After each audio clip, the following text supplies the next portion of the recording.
Initiatives like this are super important because it shows other designers there are people and brands and other resources that want to support us. The New Legacy Challenge 2.0. It's time to show the world what you are made of.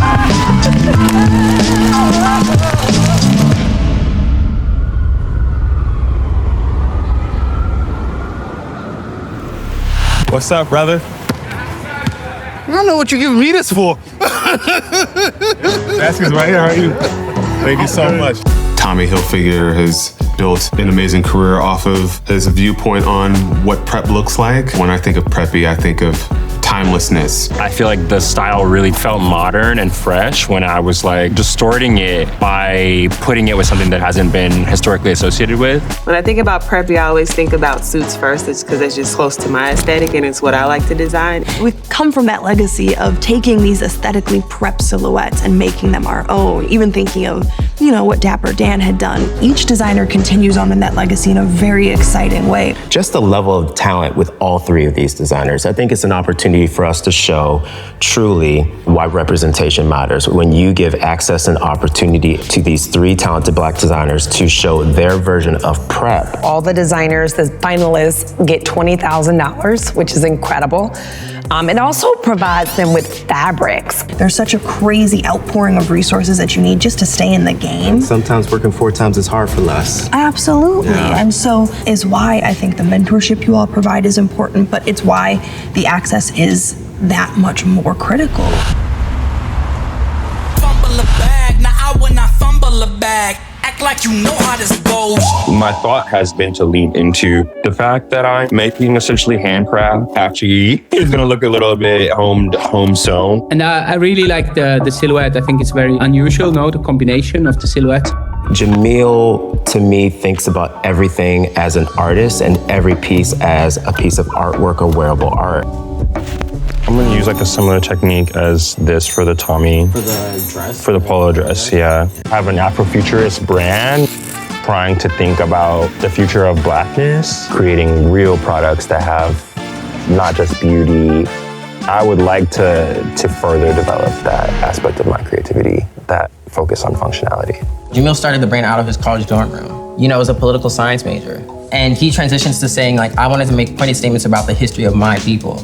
And so even now with Tommy in particular, for this collection, he's using that fabric as additives to key parts of Tommy Hilfiger's history, how we dressed in the 80s and 90s. And so Jamil's going back to that era and looking at those pieces, pulling those in and adapting them with the current fabric to make brand new pieces.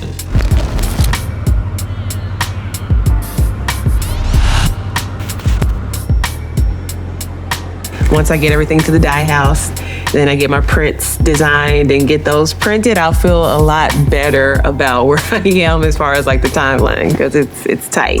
Megan Smith does these classic silhouettes, but she brings these different types of elements to them. And her whole kind of goal is to make women feel beautiful. Seeing her grow as a designer, kind of incorporate more streetwear, ready to wear, kind of casual pieces in her collection. She already does so well with everything that she creates. So the only way is up.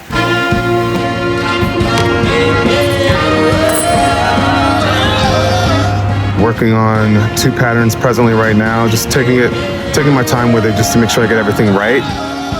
Another sketch, which would be a shirt that I'm turning into a baseball shirt. I'm looking forward to showing you guys the final outcome. Initially, I started off doing suits and a lot of made-to-measure garments for pro athletes, and then had a real ready-to-wear collection season by season. Being 100% self-funded and getting here is something that I definitely cherish, because this kind of thing just doesn't happen to me. Tavon is so brilliant in how he approaches fashion.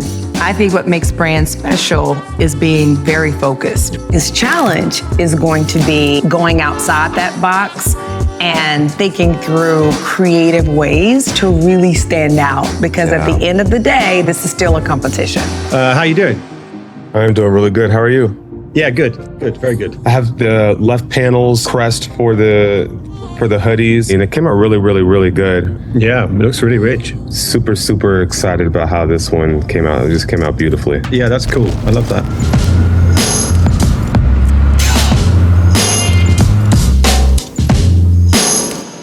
The color palette just didn't fit what I envisioned for my pieces. So for the mood board, I had a lot of black and white and bright cobalt and red. And so it was just like natural for me to want to over dye them.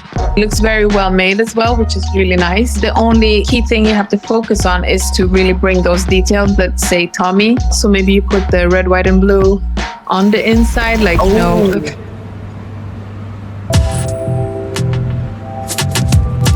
I think that for reimagining a new American classic, I think that that's your lane right there. And who better to do it than with Tommy? I think that this competition is very lucky to have Tavon. I think that he's gonna make it very interesting through his sensibility and how he's gonna rework these items through his brand's filter.